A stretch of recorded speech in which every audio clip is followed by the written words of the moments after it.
Hello, welcome to Organist Launchpad. My name is Isabelle Demers, and I'll be talking about transcriptions today for this session. The first thing to think about in terms of transcriptions is the purpose. So what are you doing this for? Are you doing this for church? Are you doing this for a concert? Why are you doing a transcription? Is it because somebody asks you to play that specific piece? For example, is it a church service where you might have to play some of Messiah? Or are you just looking for some new works to play in a concert? My second consideration would be, how much of a timeline do you have? How much time do you have to learn the transcription? Is it something that perhaps you'll have 2 days to learn for church because somebody called in sick? Or might it be that you are preparing for a concert 2 years ahead of time and then you'll have a few years to learn it? I think that's very important because that would determine how complex you will make the transcription. But also remember that as much as possible, you should really give yourself a lot more time than for standard repertoire because transcriptions take more time to mature. Ideally, you have enough time to learn it up to tempo and play with it and then realize, maybe this section works, this section needs a bit of tweaking, and so it's good if you're not so last minute.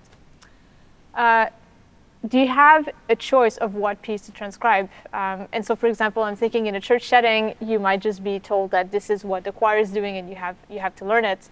But if you're preparing for a concert, then it might be entirely your pick. If you can choose the piece you are transcribing, I think they're more effective if people know the original. So there's some gems, for example, in the orchestral repertoire that I would love to transcribe. But then the fact that the audience members are not going to recognize any of the tunes or any of the piece really, I think, disqualifies them for a transcription.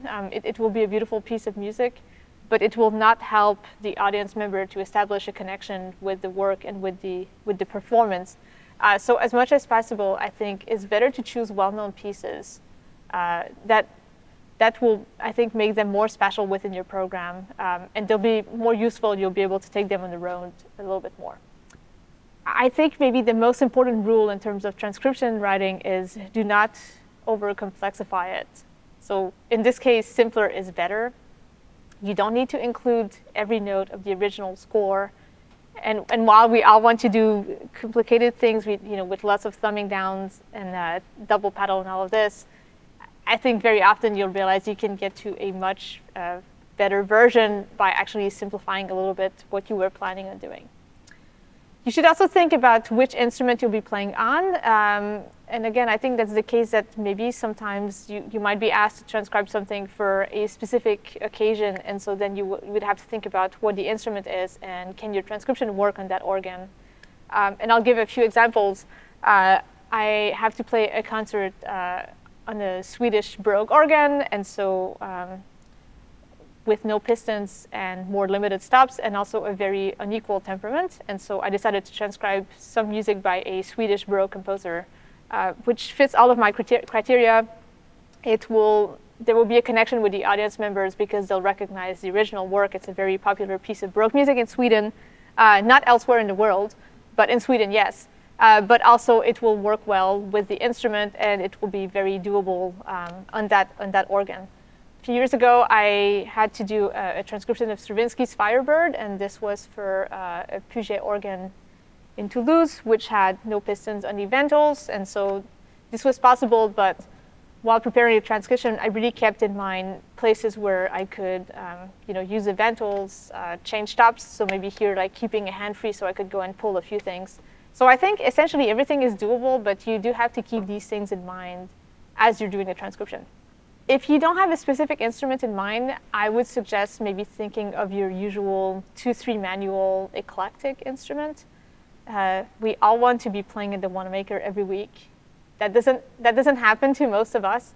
So if you do a transcription that requires an entire string division, it's just not going to be very helpful in the long run because you'll have so few venues where you can perform it.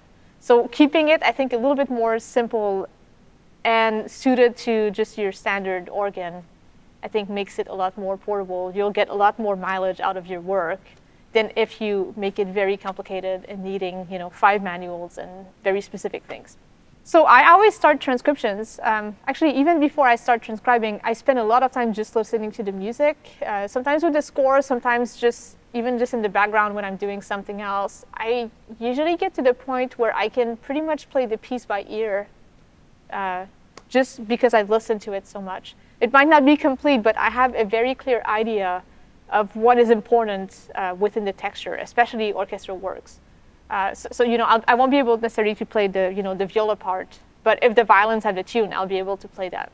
I'd suggest after that maybe being a bit just taking the score with you and then listening and then circling down what you think is important. So the melody, the bass, obviously, right, the accompaniment, but also anything that's rhythmic. Very often, rhythm is the poor parent in transcriptions, and so we'll just end up with very long passages with chords like this just hanging in the background and nothing happening really, and that makes it sound very static. So if, like, for example, the horns are playing a D major chord, but they're going in syncopations or something like this, then I'll make sure to circle that so that I remember to incorporate it in the transcription. Now, if there's counter melodies or any sort of interesting contrapuntal events, I might make a little asterisk or something. It's great when you can include them, but they're also not crucial. So if you have something to drop out, those would be it. And then, well, obviously you should also pay attention to the harmony, but I think if you have accompaniment, melody, bass, pretty much that'd be covered. So once I've done that work, then I'll start really the transcribing process itself. A lot of people write them down. Personally, I'm too lazy to write down any of that stuff. I don't like writing, so I usually just memorize it from the score, unless it's a very complicated score to read. So, for example, if you're reading Petrushka, well, despite the back cover of the score telling you that it's for your, what is it called, your reading pleasure, I think nobody likes to read 35 lines of orchestral instruments. So this you might have to write down a little bit. But you should always start by reading the strings and the non-transposing instruments. So try to figure out, for example, like here's the clarinet in A, but oh great, the clarinet is actually doubling the first violins. So you don't need to be reading the clarinet. You just need to maybe write down where it ends up not doubling the violins, so that then you can start reading it. But you should always start by looking at flutes, oboes, bassoons. They're not non-transposing. Sometimes the brass, like you might have Prokofiev scores where you'll have the brass also in C, so that's very helpful. Trombones are not transposing, and then the strings. And then see like if you can cover most of the texture, and then if you can, great. If you can't, then you might just have to go to some of the transposing instruments. But I'd say maybe 75% of the time, you can actually get away with not having to read, clarinet in A and horn in F and all these things. Obviously, if those transposing instruments have very complex or interesting rhythmic patterns, then of course you should include them. So you try to avoid reading them, but if you have to, you should be able to. A lot of the success of a transcription will depend on how good you are with registration. So you shouldn't just blindly copy what the composer did in the original, and I'm mostly thinking here of orchestral transcriptions. I mean, obviously, if you're doing a piano work, you're just going to be adding color to it, and in that case, usually sky is the limit, so go all out and have fun.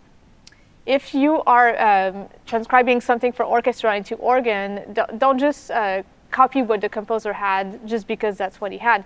Think about what the function of that instrument is within the ensemble at that moment. If you don't have the equivalent, find something else that's going to be similar to replace it. And I'll give you some examples. For example, you might have like a string part, but I think there's different types of string moments in writing. You might have the sort of like, tremolando, like this, right? Where you'd have like all the strings in a more mystical sound. That's great. But then if you had a fuller texture with more strings playing, and maybe also viola and cellos and all of that joining in, well, really what you're looking at is more of your typical foundations sound. And I'm thinking, for example, Tchaikovsky Serenade,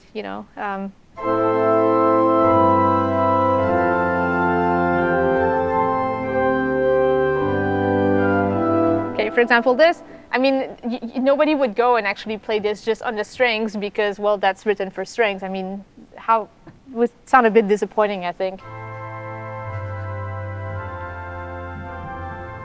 Right? When you listen to this, it's really the full body of the string orchestra that's playing this. So then I think in that case, you want to maybe just go all out and have Foundations 8, maybe Flute 4 to brighten it a little bit.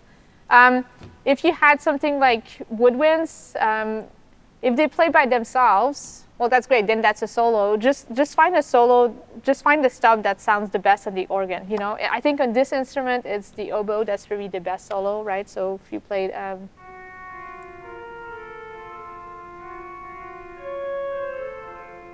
Now, of course, this is played by the cor anglais in the original, right? So if I pull the cor anglais here, it's not quite the same effect.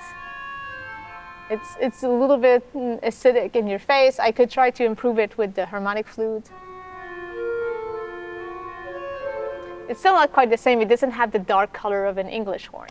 So I don't know. In that case, perhaps what I would do is just use the oboe, because it has a darker tone and it just sounds better for that part of the piece, even though in the original Franck used the cor anglais. If you have woodwinds in an ensemble situation, and I'm thinking, for example, there's some bits of Petrushka where you're just going to have like the woodwinds all as a group, you don't necessarily want to use the woodwinds that way, because you know this doesn't quite sound like the orchestra. It's actually not bad here, but let's say you tried that with the clarinet, because the clarinet is playing. It's very loud, and it's really not what Stravinsky had in mind. So something just maybe like a gamba and a 4-foot flute would have this sort of woodwindy color. Quintadina also works really well for that type of section. Sometimes if you have like a Mendelssohn symphony, you know, or even without the 2-foot.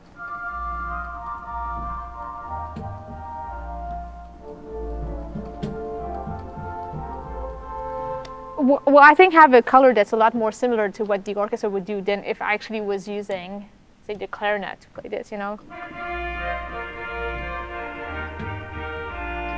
And here's another factor to consider, that maybe the clarinets of the orchestra can repeat at that speed, but this clarinet here, it's not very happy. It just slurs, the speech is a bit slurred. So you have a better result, I think, if you went with something like that, flutes.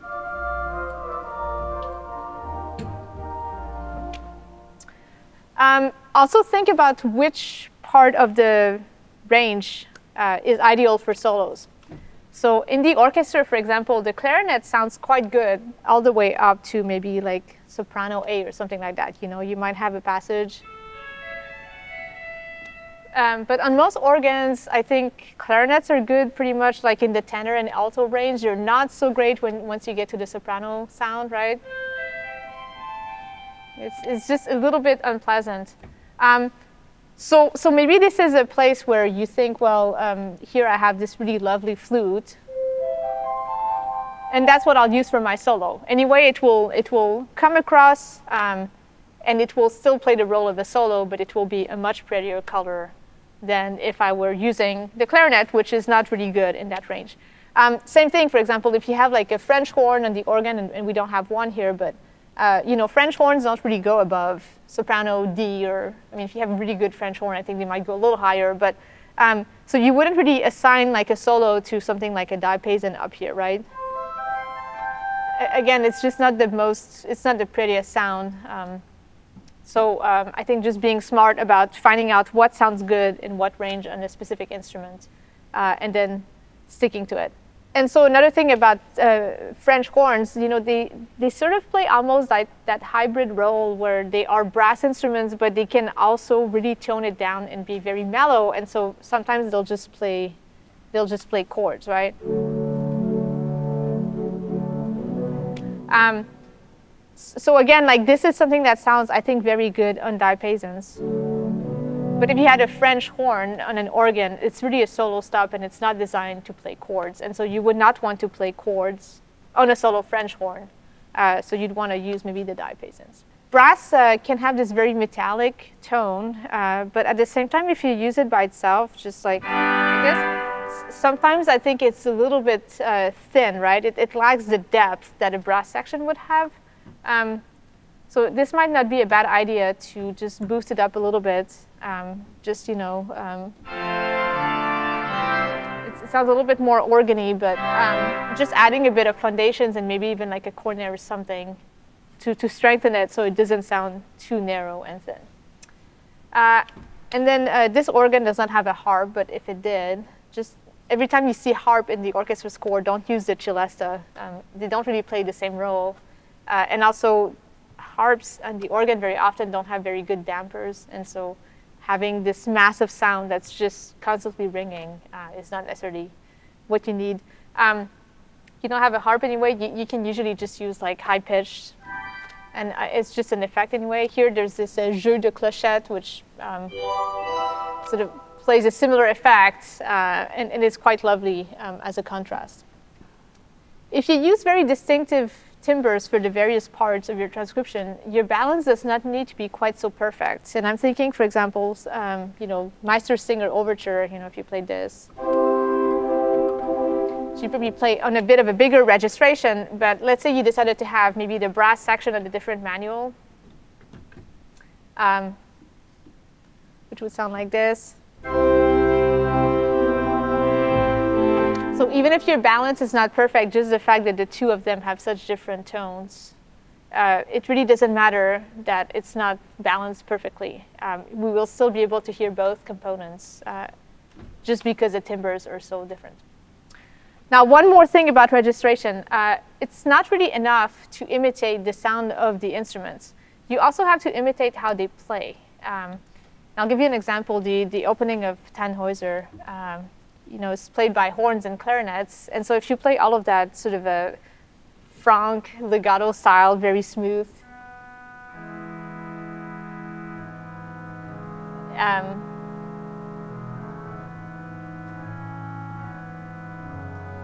it just doesn't quite sound like the original. And it's not really because the timbre is necessarily that far off. It's mostly because if they play, everything is a bit detached.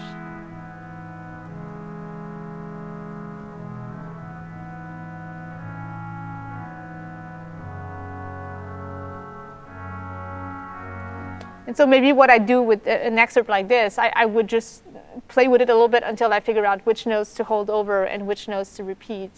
But even though it's Wagner and we think romantic music and organ usually is all detached, that's not how it would sound in the orchestra. If you play anything that's played by trombones and brass, in general, they don't play very legato. So again, you want to have a little bit of separation.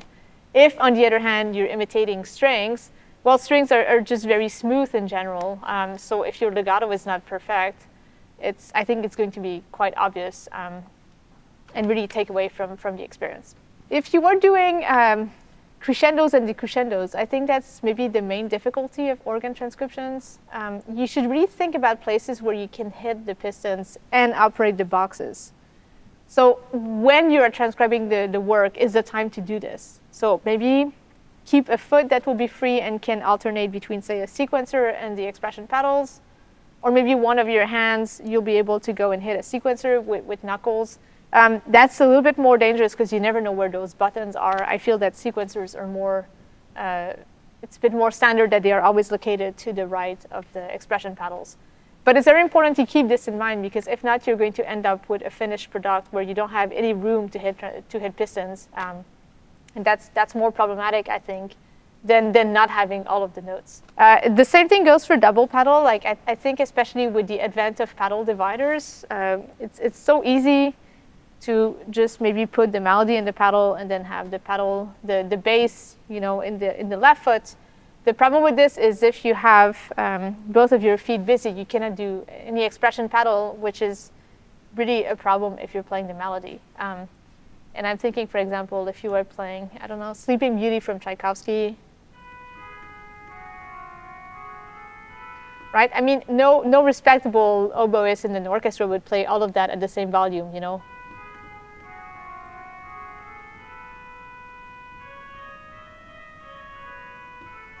That's just not a thing. I mean, people in orchestras will shape, so really you should start with the box close.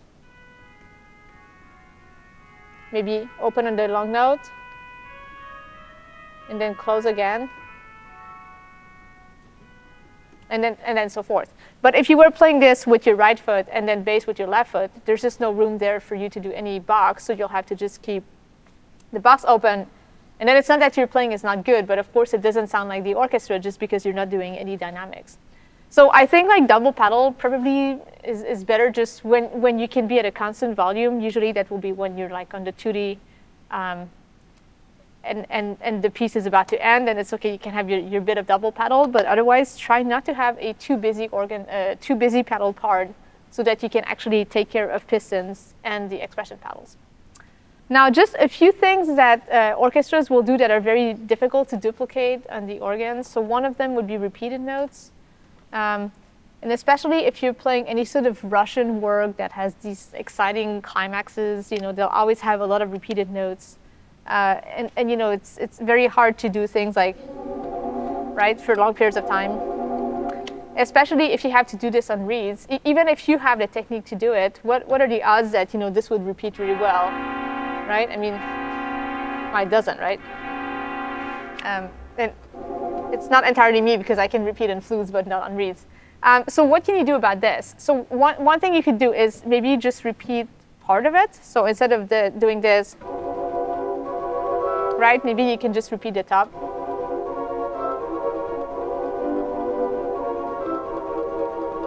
Right? And still, maybe don't keep that though as a chord because that's a bit static, right? That doesn't sound quite right, so maybe just half it so that you only play half of the notes. Or you could do syncopations. So if you had like a section that was all repeated, you could maybe do like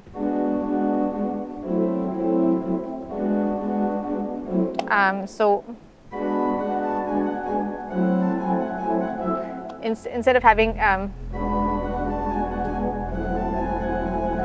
which is going to make you play slow and it's not going to sound great, then just do syncopations.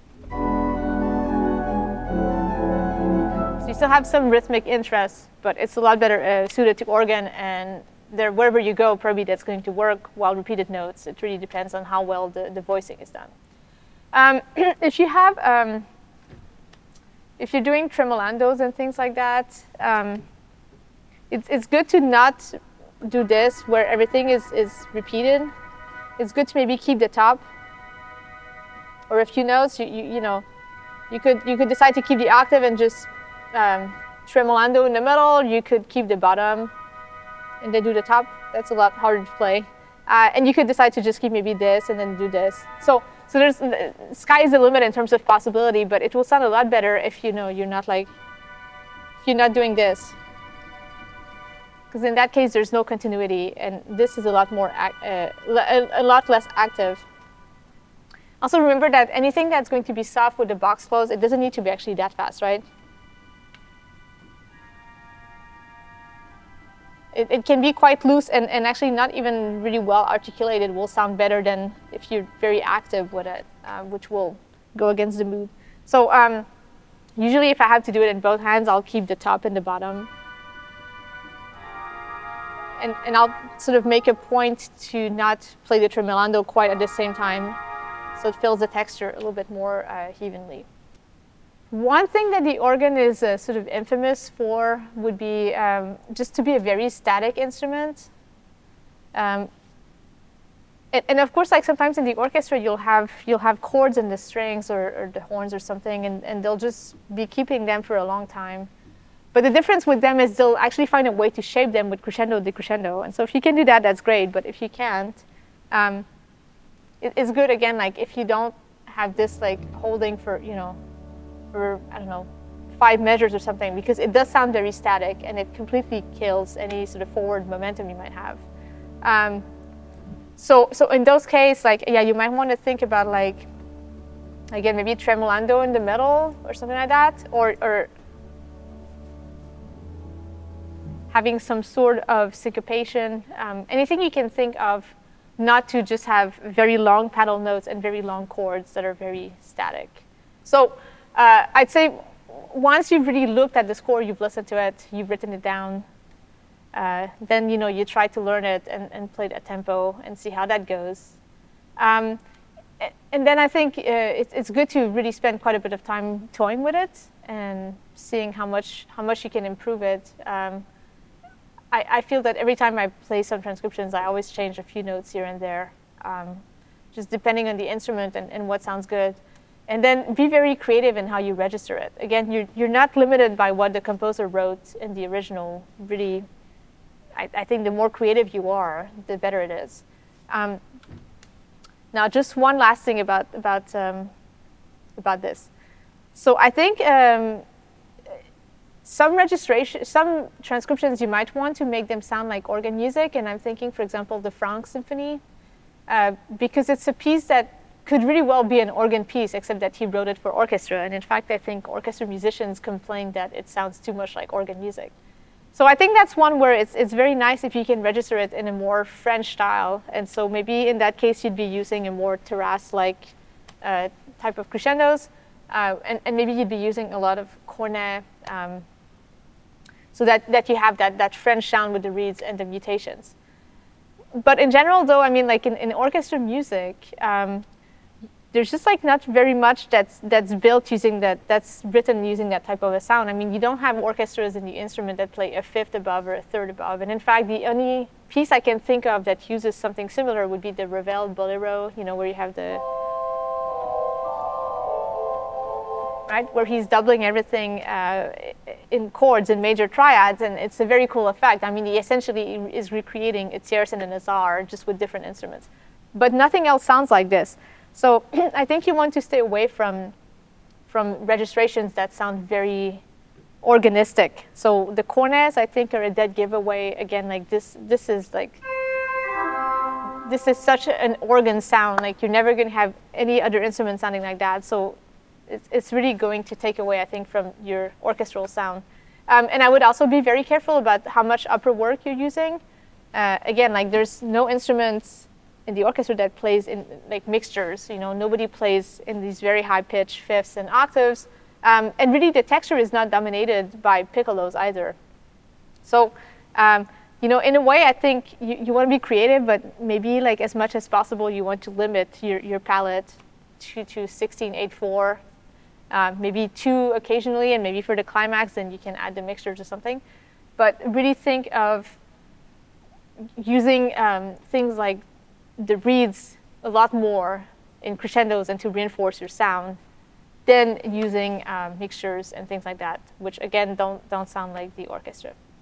So obviously there's a lot more we could talk about, but I think for me the most important things are that you really need to have a very clear oral picture of the original piece. So you really cannot be spending too much time listening to the original before you sit down and start writing.